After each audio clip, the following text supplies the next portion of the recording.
यच्चाप्युत्क्रामतीश्वरः गृहीत्वैतानि संयाति বায়ুর্গন্ধানি বাশয়াৎ। বায়ু যেমন গন্ধস্থান থেকে গন্ধ আহরণ করে, তেমনি দেহের স্বামী জীবাত্মা যে পূর্ব দেহ ত্যাগ করে, সেই দেহ থেকে মন ও জ্ঞানেন্দ্রিয় সমূহের কার্যকলাপ গ্রহণ করে, অর্থাৎ আকর্ষণ করে সঙ্গে নিয়ে আবার যে নতুন দেহ লাভ করে তাতে প্রবেশ করে।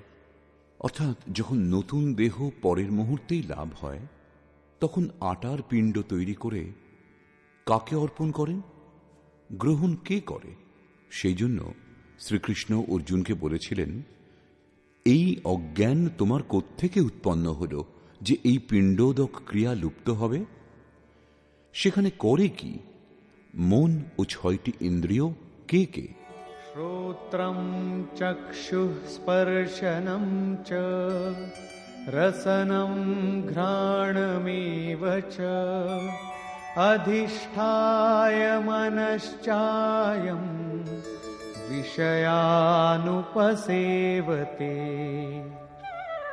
সেই দেহস্থিত জীবাত্মা কর্ণ, চক্ষু, ত্বক, জিহ্বা, নাসিকা ও মনকে আশ্রয় করে, অর্থাৎ এদের সাহায্যেই বিষয়সমূহ উপভোগ করেন।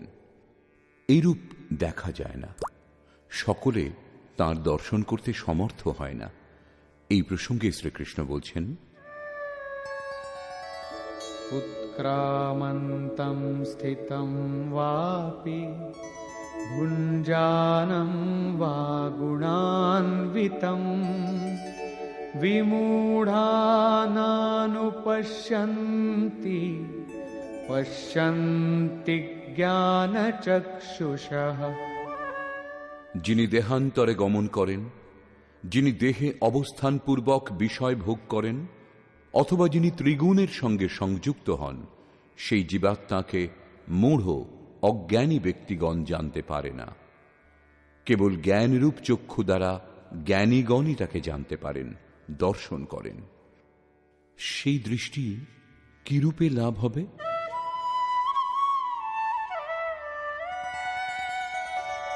यतन्तो योगिनश्चैनं पश्यन्त्यात्मन्यवस्थितं यतन्तोऽप्यकृतात्मानो नैनं पश्यन्त्यचेतसः। যোগীগণ স্বীয় হৃদয়ে চিত্তকে সর্বদিক থেকে একত্র করে এই আত্মাকে যত্নপূর্বক প্রত্যক্ষ দর্শন করেন। কিন্তু অকৃতার্থ আত্মা যাদের, অর্থাৎ মলিন অন্তঃকরণ যাদের, সেই অজ্ঞানীগণ যত্নশীল হলেও এই আত্মাকে জানতে পারে না, কারণ তাদের অন্তঃকরণ বাহ্য প্রবৃত্তিসমূহে বিক্ষিপ্ত। চিত্তকে সর্বদিক থেকে একত্র করে অন্তরাত্মাতে যত্নশীল ভাবুকগণই তাকে লাভ করার যোগ্য হন। অতএব অন্তঃকরণ থেকে নিরন্তর সুমিরন আবশ্যক। এখন সেই মহাপুরুষগণের স্বরূপে যে সমস্ত বিভূতি লাভ হয়, যা পূর্বেও বলেছেন, সেই সকলের ওপর আলোকপাত করলেন।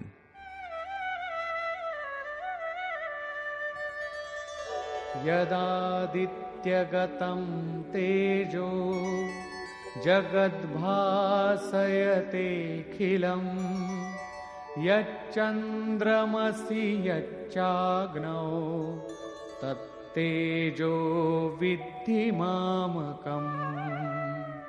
যে জ্যোতি সূর্যে স্থিত হয়ে সমগ্র জগৎকে প্রকাশ করে, যে তেজ চন্দ্রে ও অগ্নিতে আছে, সেই জ্যোতি তুমি আমার জানবে।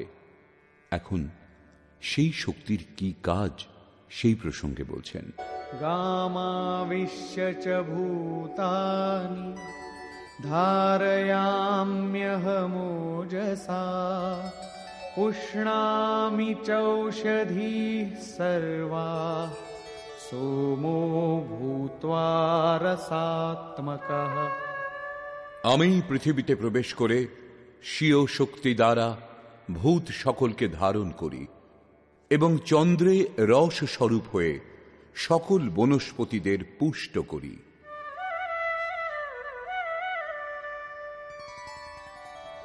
अहं वैश्वानरो भूत्वा प्राणिनां देहमाश्रितः प्राणापानसमायुक्तः पचाम्यन्नं चतुर्विधम्। আমি প্রাণীগণের দেহে অগ্নিরূপে স্থিত হয়ে প্রাণ ও অপান বায়ুর সঙ্গে সংযুক্ত হয়ে 4 প্রকার খাদ্য পরিপাক করি। চতুর্থ অধ্যায়ে যোগেশ্বর শ্রীকৃষ্ণ স্বয়ং ইন্দ্রিয়াগ্নি, সংযমাগ্নি, যোগাগ্নি, প্রাণ অপানাগ্নি, ব্রহ্মাগ্নি ইত্যাদি 13-14টি অগ্নির উল্লেখ করেছেন। এদের সকলের পরিণাম জ্ঞান রূপেই পরিভাষিত হয়েছে। জ্ঞানকেই অগ্নি বলা হয়। শ্রীকৃষ্ণ বলছেন, এইরূপ অগ্নিস্বরূপ হয়ে প্রাণ ও অপানের সঙ্গে সংযুক্ত হয়ে 4 প্রকার বিধি দ্বারা জপ সর্বদা নিঃশ্বাস প্রশ্বাসে হয়। জপের 4 বিধি বৈখরী, মধ্যমা, পশ্যন্তী ও পরা। এই 4 বিধি দ্বারা প্রস্তুত অন্নকে আমি পরিপাক করি। শ্রীকৃষ্ণের অনুসারে ব্রহ্মই একমাত্র অন্ন যার দ্বারা আত্মা পূর্ণ তৃপ্ত হয়, আর কখনো অতৃপ্ত হয় না। দেহের পোষক প্রচলিত অন্নকে যোগেশ্বর আহারের সংজ্ঞা দিয়েছেন।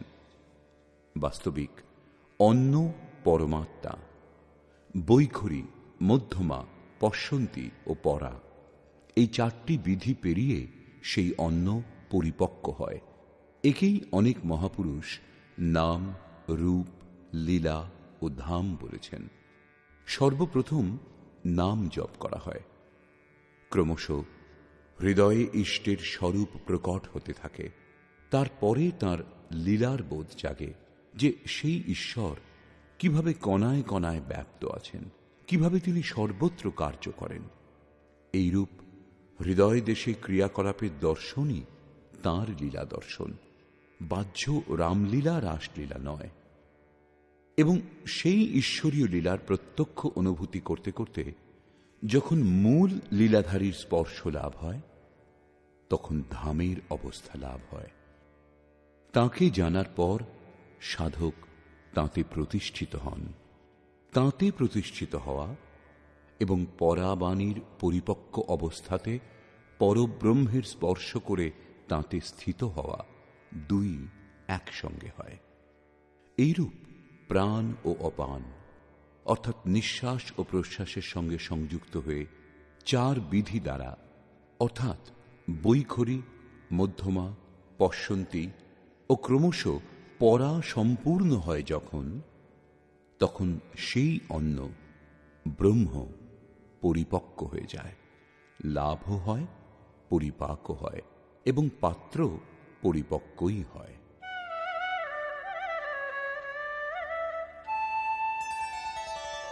सर्वस्य चाहं हृदि सन्निविष्टो मत्तः स्मृतिर्ज्ञानमपोहनं च वेदैश्च सर्वैरहमेव वेद्यो वेदान्तकृद्वेदविदेम चाहम्। আমি সকল প্রাণীর হৃদয়ে অন্তর্যামী রূপে স্থিত আছি। আমার দ্বারাই স্বরূপের স্মৃতি উৎপন্ন হয়।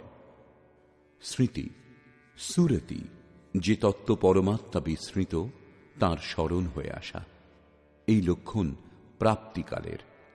স্মৃতির সঙ্গে জ্ঞান অর্থাৎ সাক্ষাৎকার এবং অপৌহানম অর্থাৎ সকল বাধা আমার দ্বারাই শান্ত হয়। সকল বেদ মধ্যে যা জানার যোগ্য তা আমি। বেদান্তের কর্তা অর্থাৎ বেদস্য অন্তঃ স বেদান্ত পৃথক ছিলেন, তবেই তো অনুভব হল। যখন জানার সঙ্গে সঙ্গে সেই স্বরূপে প্রতিষ্ঠিত হয়েছেন, তখন আর কে কাকে জানতে চাইবেন? বেদান্তের কর্তা আমি এবং বেদবিদ সেও আমি। বেদের জ্ঞাতাও আমি। অধ্যায়ের আরম্ভে তিনি বলেছিলেন,